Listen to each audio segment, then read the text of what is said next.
Okay, question ನೋಡಿ ಇಲ್ಲಿ next ಅಲ್ಲಿ ನೋಡೋಣ. ಓಕೆ, ಈಗ ಕಾಣಿಸುತ್ತಲ್ಲ, ಬಟ್ ಕ್ವಶನ್ ಇಲ್ಲಿದೆ. 2010 ಮತ್ತು 2014ರಲ್ಲಿ 2010 30 ಇದೆ, 2014 35 ಇದೆ.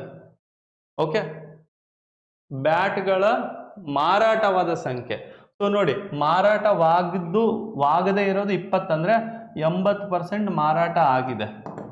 ಓಕೆ, ಇಲ್ಲಿ ಮಾರಾಟವಾಗದೇ ಇರೋದು 24% ಅಂದ್ರೆ 76% ಮಾರಾಟ ಆಗಿದೆ.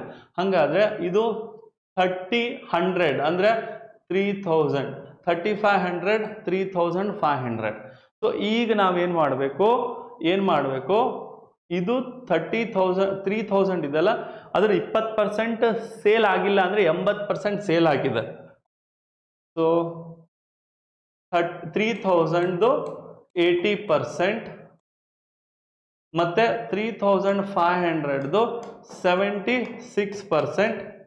ಇದು ಕಾಣಿಸುತ್ತಲ್ಲ? ಓಕೆ, ಸೊ ಇದು ಎಷ್ಟಾಗುತ್ತೆ? 2400 ಆಗುತ್ತೆ.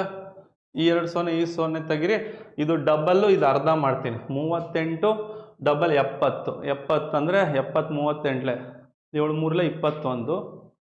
21 7 8 56 210 56 266 10. ಸೊ ಇವೆರಡರದ್ದು ವ್ಯತ್ಯಾಸ ಅಂತ ಹೇಳಿದಾನೆ. ಇವೆರಡರದ್ದು ವ್ಯತ್ಯಾಸ ಎಷ್ಟು? 260 ವ್ಯತ್ಯಾಸ ಆಗುತ್ತೆ.